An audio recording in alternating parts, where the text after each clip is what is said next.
I got my first taste for doing this type of work in the military.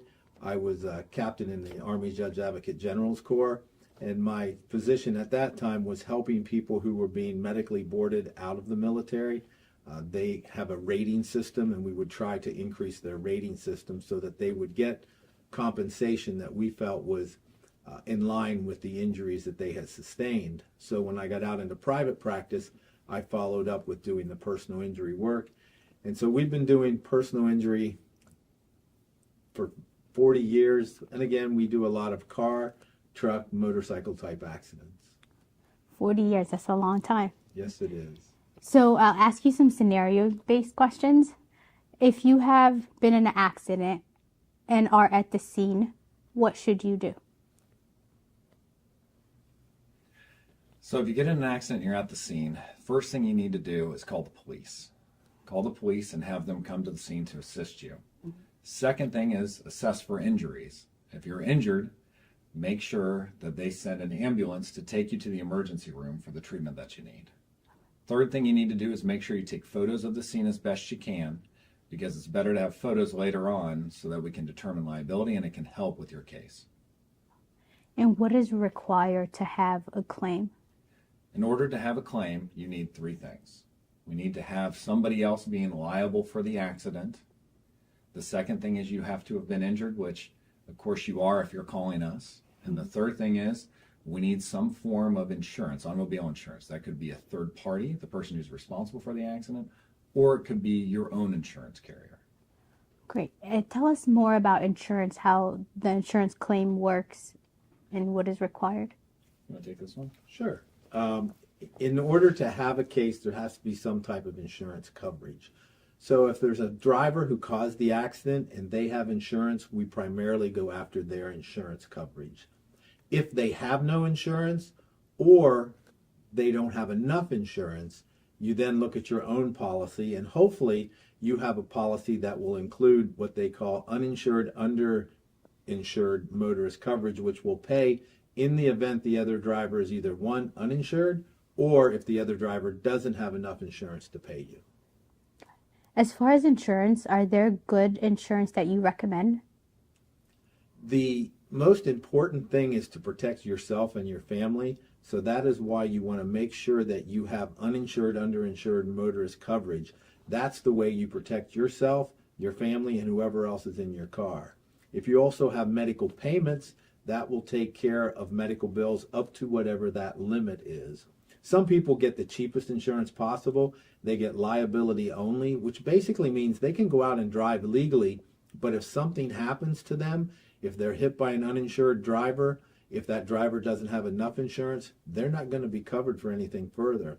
And if they only have liability, they're not going to get paid for their car if the other person has no insurance. So they're going to want to make sure that they get comprehensive and collision, which will cover their vehicle if someone hits them and doesn't have insurance.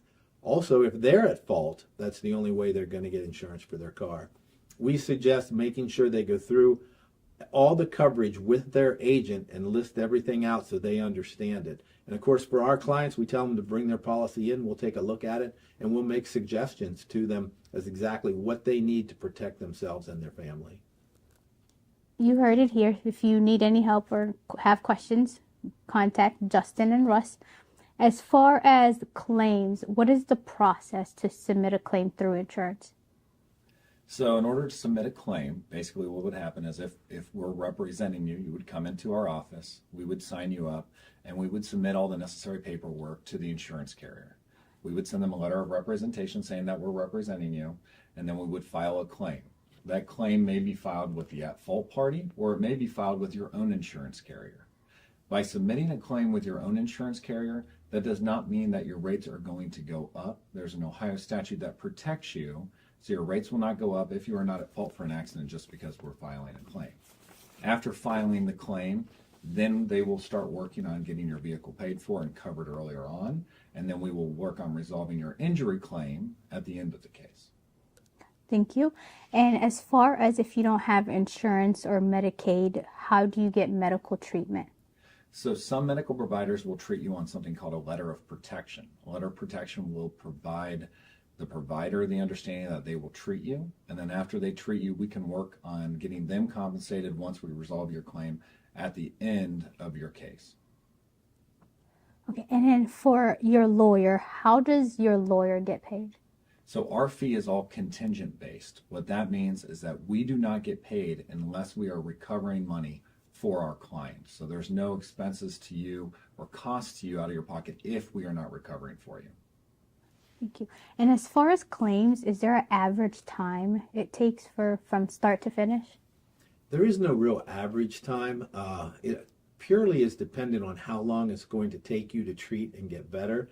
Some people have mild injuries, and within a month to 2 months, they should have resolved. It does take some time to collect the medical records and the medical bills from the hospitals. If we're able to get a case resolved within 6 to 7 months after the accident and it's a soft tissue injury, that works out pretty well. But we have some people who have catastrophic injuries, and it may take years for us to be able to recover simply because it takes them that long to heal. I understand, definitely. And in your experience, what are the most common mistakes people make in accidents? Well, first at the scene, they don't call the police. They let the other person go because they ask them, please let me go. Don't call the police. I don't want a ticket. And then as soon as they let them go, they change their story, and there's no proof as to how the accident happened. Nowadays, everybody has a phone that has a camera on it. As soon as you're in that accident, if you're physically able to do so, you need to be taking pictures of the car, the person that was driving the car, the intersection, everything imaginable, because it may be important. Also, calling the police. Unfortunately, after COVID, the police usually will not come to the scene of an accident unless someone is being transported by emergency squad. But you're going to want to try to ask them as nicely as possible, please come to the scene. If you have a report, that helps dramatically. And also, if you detect any type of injury, anything whatsoever, you need to make sure that you're taken to the hospital and you're taken care of. Thank you. And as far as tough cases where insurance companies denies or minimizes compensation, what are there strategies or approaches that you take? If the case is difficult or troublesome, sometimes there'll be an issue with liability. There might be an issue with a gap in treatment. What we do is we'll push back on the insurance carrier. When we need to, we'll file a lawsuit and we'll fight for your rights. Thank you so much. And then can you share a powerful or memorable case that you've handled? Let's see. Probably the most significant case that affected me, and I would use this at a lot of different places where I would speak when I was a young attorney, was a client of mine who got into one of the graduation day accidents, which are very unfortunate. A group of kids were getting ready to graduate from high school. They got out in the car. There was alcohol involved. My client was a passenger. He ended up becoming paraplegic for the rest of his life.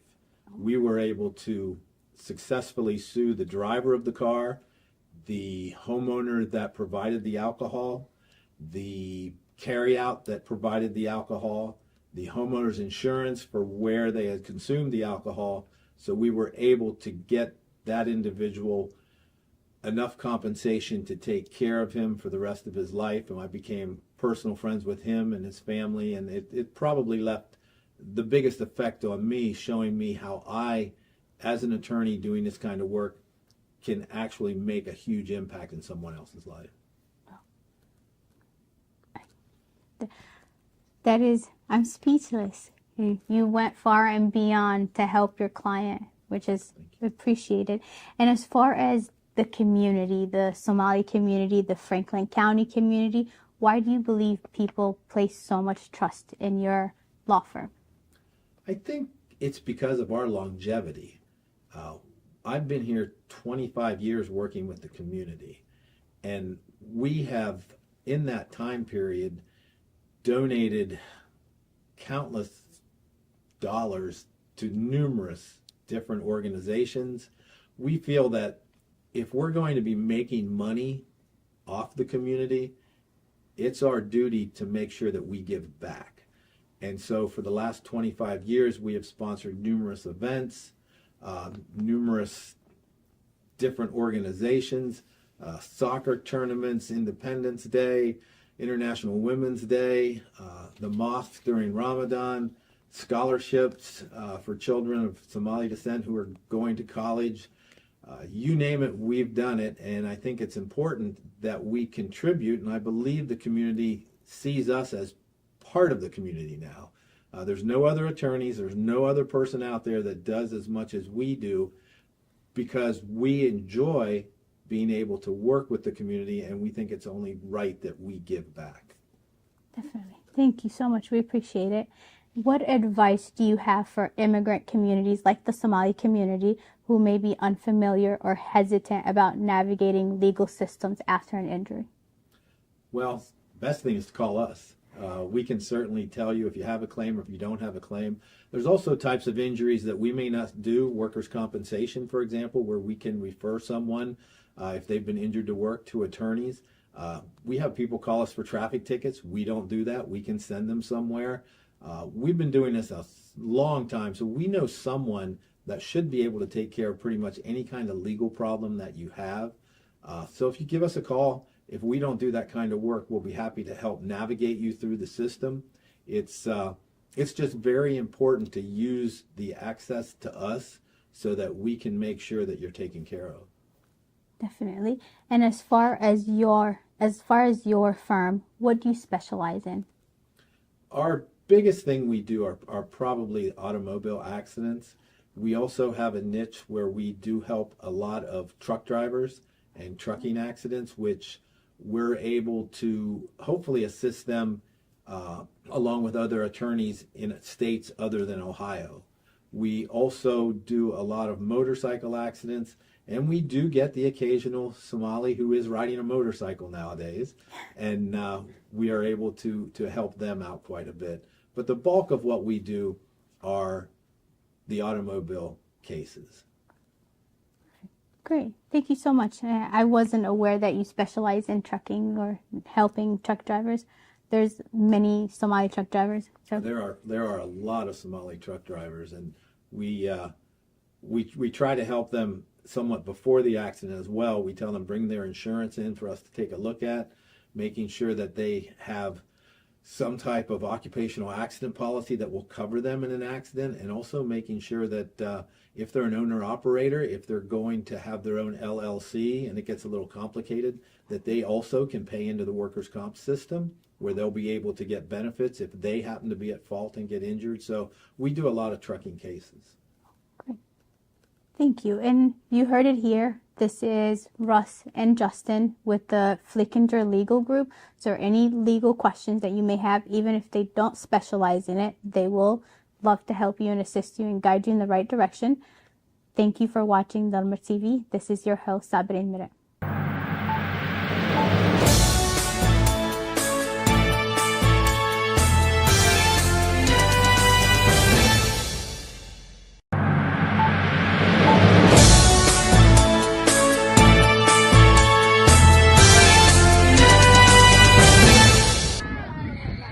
بسم الله الرحمن الرحيم سيدو عبد الحكيم إذن شاقي قريان وحالي لدى عبدالعزة بارادايس أبارتمنت نيالي نيا دي فويجا وحي كدويهين بدأ 7 minutes walk away بدأ وشران سادو أركيسان قريان وحبران بعد مقاشن هاقو اللي عقا لقاد عاي قريق اللو مدسين 5 سنة دماتي قريقاس لعقتا على مريكان هتكب حيني لوير هتكب حيني وقتiga guriga dhisay waa lagu sheegayaa waqtigu first floor mara waa lagu sheegayaa waqtigu second floor mara waa lagu sheegayaa gurigaas waa 8 dabaq waa 52 apartments waaye 64 parkings wuxuu leeyahay bad u dhow yahay Nyali Sena u dhow yahay masaajidka Umar bin Faruq Al Faruq u dhow yahay waa 3 minutes walk to the masajid 7 minutes walks to Nyali center wadarkaysiin badda inta u jiro halkaas aad ka arki kartaa hoose halkaas sawirka arkaysid halka waa badda halkaasna waa gurigeena guriga qofka dhisay waa aniga milkiilaha waa aniga dhulka hadda soo iibsanay waa barnaamij diyaarsan hadduu bilaawno yahay 2 sanaan guriga ku dhisaynaa bisha 9aad ayuu bilaawanayaa foundationka Dalmar TV baad ka daawan doontaan waqtiga uu bilaawdo ogaada barnaamijkan barnaamij fiican waaye dalka Mareykanka dadka joogo dhan waxaad ogtihiin in waqti badan lacagtaada marka tax return noqoto 200,000 150,000 meel ay ka baxdana ma garanaysid right laakiin annaga 2000 aadna siiso mustaqbalkaaga gelisa qof aad taqaanid oo berri meeshay ka baxday iyo meeshay aad weydin kartid baa kuu dhisaya lama dhahayo lacagtaada waa lagaa dhacay nidaam fiican baan ku dhisaynaa marka ku soo dhawaada ii soona duceeya wasalaamu calaykum waraxmatullahi wabarakaatu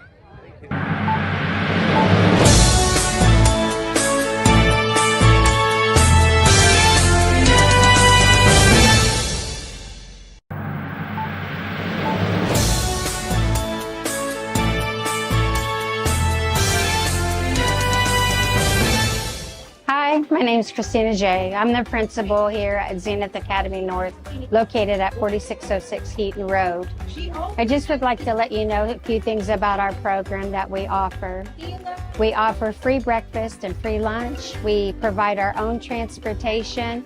We have high quality educators here teaching. We offer CTE programs. There's lots of things and lots of reasons why you should come to our campus. This summer, we've held a summer school. We've had a big program today where we've had multiple stations, and we got to have bounce houses and popsicles and things like that. So there's a lot of different activities that happen here at our school. We would love to have you be a part of our home.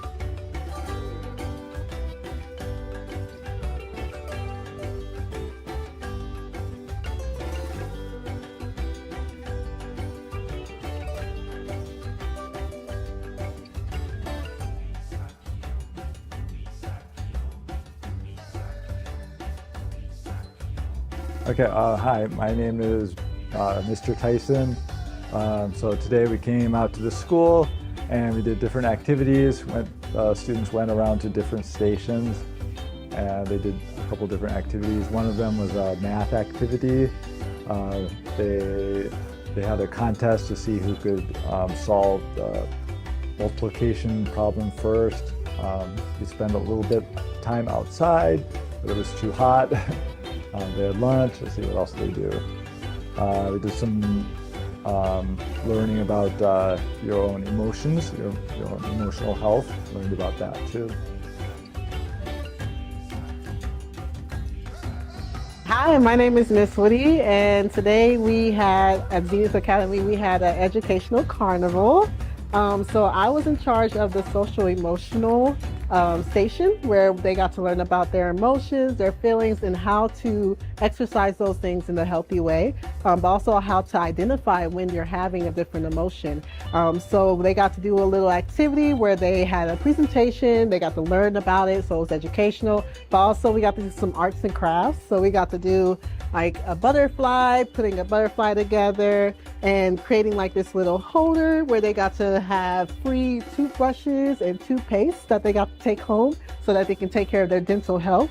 So it was very, very, lots of good energy, lots of positive attitude. So it was very fun and yeah, awesome.